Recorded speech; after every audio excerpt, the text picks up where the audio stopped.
नमस्कार, कैसे हैं आप सभी लोग। फिक्र आपके में एक बार फिर से आपका स्वागत है। आज कवर स्टोरी में बात होगी यूपी में योगी के मंत्री संजय निषाद की। उन्होंने नीतीश कुमार के हिजाब कांड पर अजीब बयान से समर्थन किया है। उनके बयान पर सियासी बवाल हो गया है। इसके बाद बीजेपी सांसद कंगना रनौत का नेशनल एंथम वाला ज्ञान। उनके अनुसार गांधी जी ने रघुपति राघव राजा राम एक नेशनल एंथम बनाया था। खबर पाकिस्तान से है, जहां इमरान की बहनों के साथ केमिकल वाले पानी से हमला किया गया। लेकिन सबसे पहले बात ट्रंप की। ट्रंप ने इस्लामिक आतंकवाद का जिक्र करके दुनिया भर के कट्टरपंथी ब्रिगेड की फिक्र बढ़ा दी है। आज की सबसे बड़ी हमारी लीड स्टोरी यही है। देखिए, पहली बड़ी खबर जो आपको बता रहे हैं, ट्रंप के इस बयान के में बदले की जबरदस्त आग है। ट्रंप के इस बयान के बाद मजहबी चिंगारी फूट पड़ी है। ट्रंप के इस बयान से कट्टरपंथी संगठनों की नींद उड़ी हुई है, क्योंकि ट्रंप ने अपने बयान में दो ऐसे शब्द बोले हैं जिसे लेकर देश विदेश और सोशल मीडिया तक बहस छिड़ गई। ट्रंप के वो दो ट्रेंडिंग शब्द जो हैं वो है इस्लामिक आतंकवाद, जो उन्होंने ऑस्ट्रेलिया में हुए टेरर अटैक के बाद बोले। जानकारों की माने तो ट्रंप के इरादे इस समय पूरी दुनिया से इस्लामिक आतंकवाद को मिटा देने वाले हैं।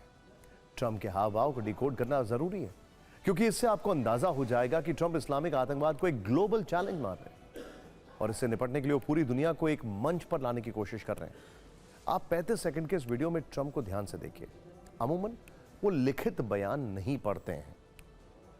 प्रेस कॉन्फ्रेंस में भी वो सवालों का जवाब बिना कागज देखे देते हैं, लेकिन यहां पर वो हर लिखे हुए शब्द को पहले गंभीरता से देख रहे हैं, फिर बोल रहे हैं। यानी इस्लामिक आतंकवाद पर उनका यह बयान पहले से ही उनकी टीम ने तैयार किया था और ट्रंप जो कुछ भी बोल रहे हैं वो बिल्कुल नापातुला है। दरअसल डोनाल्ड ट्रंप व्हाइट हाउस में ऑस्ट्रेलिया के सिडनी में हुए आतंकी हमले पर प्रतिक्रिया दे रहे थे। इस दौरान उन्होंने कहा, ऑस्ट्रेलिया में हमला असल में एक कट्टरपंथी इस्लामिक आतंकवाद।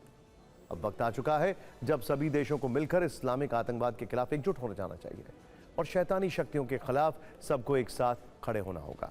ट्रंप के इस बयान के बाद पूरी दुनिया में कट्टरपंथी संगठनों में खौफ है। आईएसआई से लेकर अलकायदा और लश्कर से लेकर जैश ए मोहम्मद जैसे आतंकी संगठनों में ट्रंप का खौफ है। सवाल यह है कि डोनाल्ड ट्रंप का यह बयान सिर्फ दिखावा है?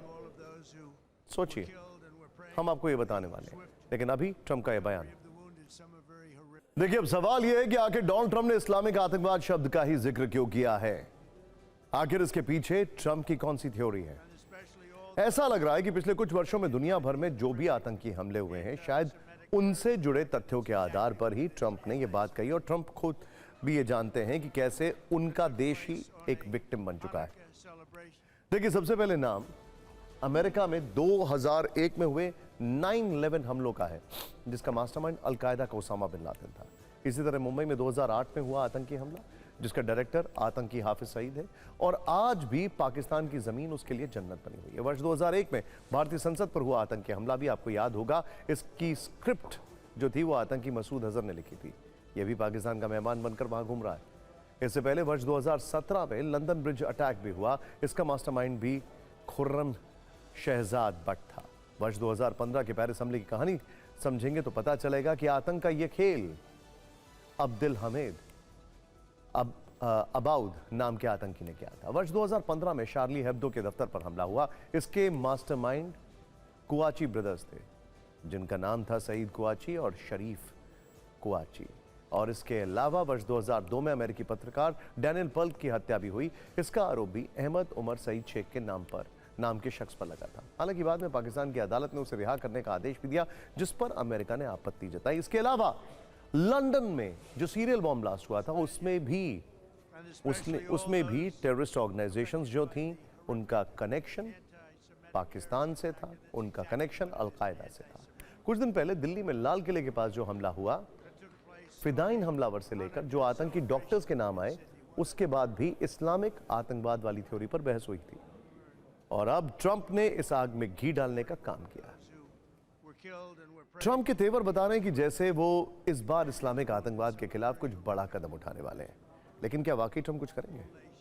क्योंकि दुनिया जानती है कि आतंकवाद की जड़ें पाकिस्तान में हैं। हमला कहीं भी हो, आतंकी कनेक्शन पाकिस्तान का ही होता है।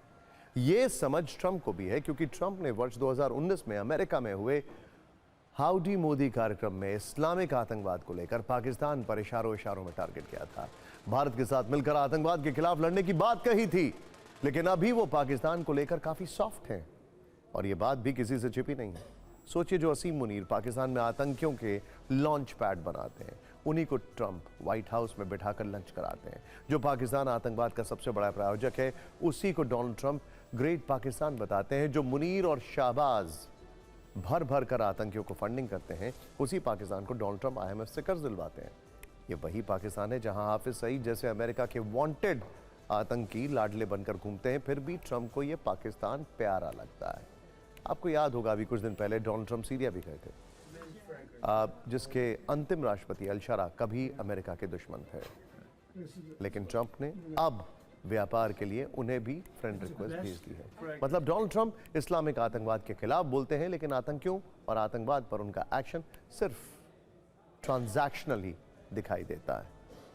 खैर, आतंकवाद पर ट्रंप के डबल स्टैंडर्ड का एक और सबूत देखिए। आतंकवाद पर वो आग बबूला है, लेकिन आतंकवाद को बढ़ावा देने वाले मुनीर को वो तीसरी बार व्हाइट हाउस का मेहमान बनाने वाले हैं। एक बार फिर असीम मुनीर अमेरिका में ट्रंप दरबार में दंडवत होने वाले हैं। हालांकि इस बार मुनीर के लिए ट्रंप थोड़ी मुश्किल भी बढ़ाने वाले हैं। ट्रंप ने मुनीर को एक वादा याद दिलाया है, जिससे मुनीर को बहुत पसीना आ रहा है। ऑपरेशन सिंदूर के बाद मुनीर और शाहबाज ने भर भर कर ट्रंप की चापलूसी की थी, लेकिन अब यही चापलूसी भारी पड़ने वाली है। खबर है कि अगले हफ्ते असीम मुनीर अमेरिका में डोनाल्ड ट्रंप से मिलने वाले हैं, और यहीं मुनीर का धर्म संकट भी है।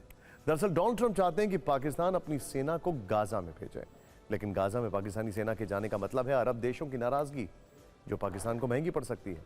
और मुनीर ने अगर पाकिस्तान फौज को गाजा भेजा तो अंदरूने मुल्क में भी बगावत तय है। पाकिस्तान का फिलिस्तीन प्रेम वाला एजेंडा भी ध्वस्त हो जाएगा। खैर, मुनीर के लिए सबसे बड़ी चुनौती क्या है? मुनीर प्रॉमिसेस तो बहुत करते हैं, लेकिन डिलीवर कुछ नहीं कर पाते हैं। उन्होंने रेयर अर्थ मिनरल्स की बात की थी, लेकिन वो बलूचिस्तान से आएंगे, और बलूचिस्तान में लगातार हमले हो रहे हैं, पाक फौज पर हमले हो रहे हैं। खैर, हर ओर से मुश्किलों से घिरे हुए मुल्क को छोड़कर असीम मुनीर अमेरिका के दौरे पर जा रहे हैं।